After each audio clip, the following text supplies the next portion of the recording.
Takimin elektoral në Librasht, kryesocialisti Edi Rama e nisi me ironi ndaj deklaratave të drejtuesit të qarkut të Elbasanit në opozit të moralizoti. Por kam ardhur me shumë frikë sot.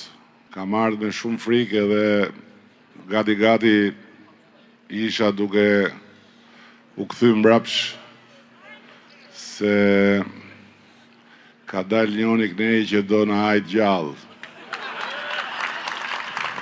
Edhe thash, mi pos nuk e shoh gjëkundja da. Sot kemi dhe një takim të madh për mbyllës në Elbasan. Edhe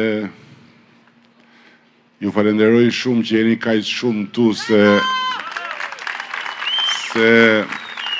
duke ju pa kaq shumë edhe mua më del pak frika. Më del pak frika se ai kur thot do ham, ai ha me gjithmen. Rama prezantoi pjesën qendrore të programit elektoral duke bërë një krahasim me Shqipërinë e vitit 2013. Sipas tij, të ardhurat për frym janë të refishuar. E kemi gjetur vendin me 3.300 euro për frym në vit. Sot jemi në 10.324 euro dhe do të shkojmë në 15.000 euro në Shqipërinë 2030. Vazhdojmë.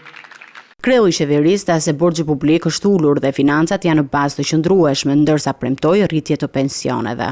Borxhi ka qenë 70% zyrtarisht, por shumë më i lartë në fakt me gjithë borxhin e fshehur që ne e gjetëm dhe e adresuam dhe sot ne kemi ulë në 54% që është brenda normës dhe që do të thotë se financat tona, do të thotë se ekonomia jonë janë mbi themelet sigurta.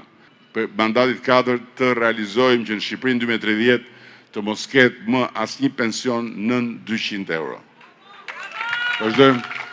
Por premtimin e diskutuar për 300.000 vende të reja pune, Rama tha se është një objektiv i realizuar. Nga 1.023.000 ke 1.327.000 sipas aritmetikës që kam mësuar unë në lice artistik, më duket se janë 300.000 e diçka më shumë, apo jo? Pra ja ku janë 300.000 vendet e punës, ndërkohë që aritmetika është në hall të madh. Në mbyllje Rama u bëri thirrje banorëve të Librashtit që më 11 maj të votojnë për Shqipërinë Europiane për të përmbyllur procesin e anëtarësimit në Bashkimin Evropian. Që të krijojmë një fuqi vendimarrëse sa më të madhe në Tiranë për të mbyllur negociatat për anëtarësim në Bashkimin Evropian brenda 2027-s dhe me Shqipërinë, me BE-n në Europë, besojeni, do të bëjmë për Librashtin dhe për Elbasanin shumë më tepër se sa gjithçka kemi bërë ne dhe ata përpara nesh së bashku deri më sot. Shumë faleminderit.